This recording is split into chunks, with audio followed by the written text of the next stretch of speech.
O pastor Ayrton Keil tem uma mensagem toda especial aos adventistas do sétimo dia. Confira.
Nossas igrejas, e olhem bem para isso, porque líderes de igreja, tem muita comissão tomando decisão que precisaria pensar um pouquinho mais nisso aqui.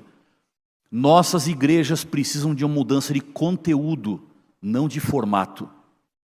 Mudanças cosméticas não transformam corações. Olha, vamos pintar a igreja de preto por dentro e botar um tonel aqui na frente, porque aí o pessoal vai gostar.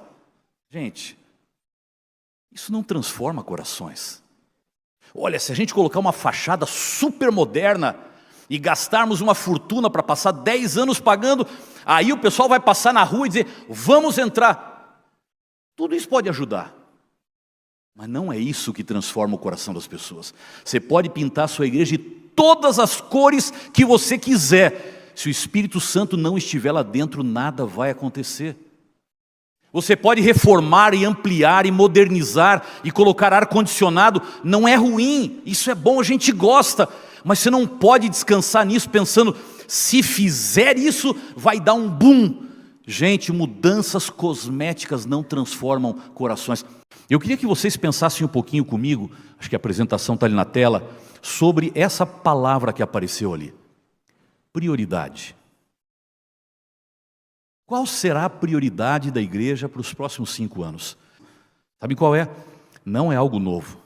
não é o que foi inventado, não é um tema para a gente tentar promover alguma coisa que você vai agora, puxa, ele chegou com uma novidade. Não é. Nós sempre fomos assim. Eu só tentei dizer, como líder, eu gostaria de trabalhar pela igreja, apoiar a igreja para continuarmos sendo o que nós sempre fomos. E aí, isso tudo foi resumido em uma frase. Sabe qual é a prioridade? É isso que está aqui na tela agora. Ser uma igreja fundamentada na Bíblia e focada na missão. É difícil? Acho que é claro, é simples, é fácil.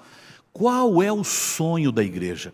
Qual é a prioridade da igreja? Para onde nós vamos como igreja? Nós gostaríamos de ser em 212 lugares do mundo, aqui em Brasília, aqui no Centro-Oeste, aqui no Brasil, aqui na América do Sul, em qualquer lugar. Uma igreja que está fundamentada na palavra. Não está fundamentada no que eu falo pela posição que eu tenho. Não está fundamentada na apresentação que o pastor Mateus fez, nem no que o pastor Jean falou, por líderes de igreja que eles possam ser. Nós somos fundamentados na Bíblia. Está na Bíblia? Vamos. Não está na Bíblia, não importa quem falou. É o meu pastor, eu amo de todo o meu coração. Não está na Bíblia, não é a rota que nós vamos seguir como igreja. Nosso chamado é para ser a voz de Deus, não o eco da cultura. Nós não fomos chamados para seguir o assim diz o influenciador, nem assim diz o pastor. Nosso chamado é para seguir o quê? Assim diz o Senhor. Fundamentados na Bíblia e como resultado disso o quê?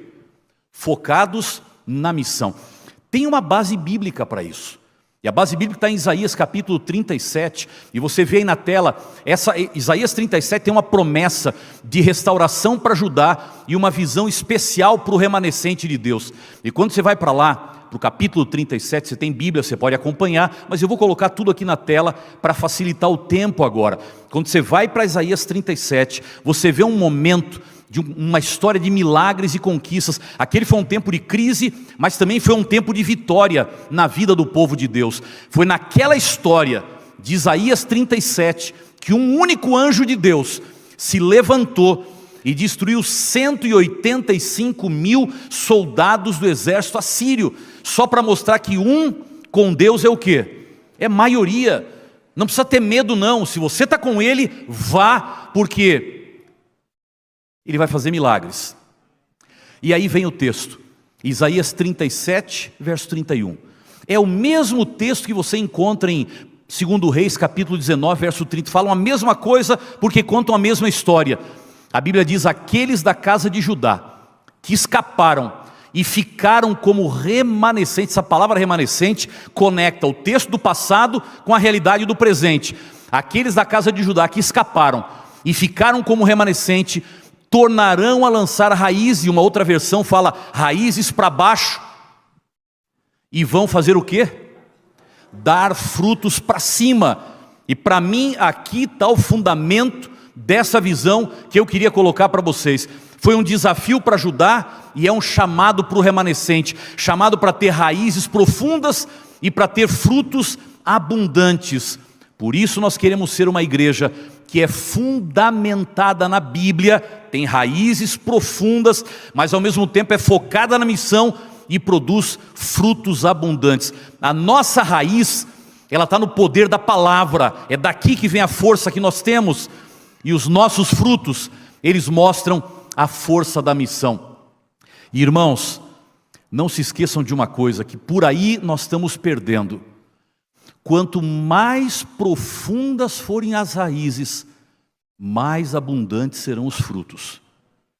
Nós não temos que vender a nossa identidade para trazer pessoas para a igreja. Nós não temos que botar num liquidificador os princípios dessa causa, porque senão o povo não vem. Esses dias alguém me procurou e disse assim, pastor, você que está numa função de liderança agora, baixem a régua com respeito ao sábado, ou vocês não vão conseguir trazer mais ninguém para a igreja. Você acha que eu vou ouvir um conselho desse? Baixem a régua com o sábado. Pastor, se vocês continuarem falando que o povo não pode trabalhar sábado, as pessoas vão morrer de fome. É isso que... E aí foi uma conversa longa. Não. Quanto mais profundas forem as raízes, mais abundantes serão os frutos. Não negocie a nossa identidade para tentar ganhar corações. O Senhor é muito claro. Quando a identidade é clara, o que acontece?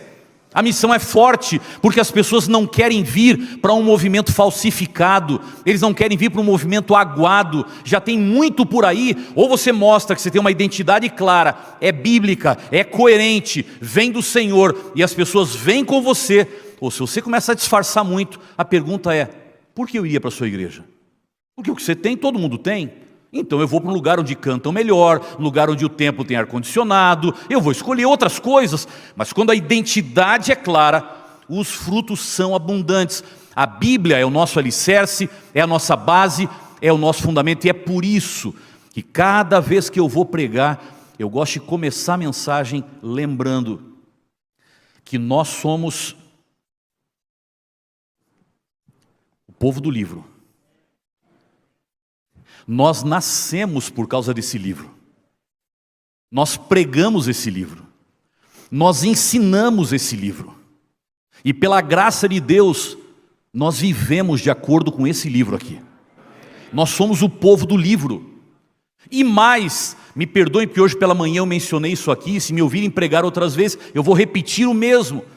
Nós somos o povo da primeira até a última página desse livro. E sabem por quê? Pelo nosso nome.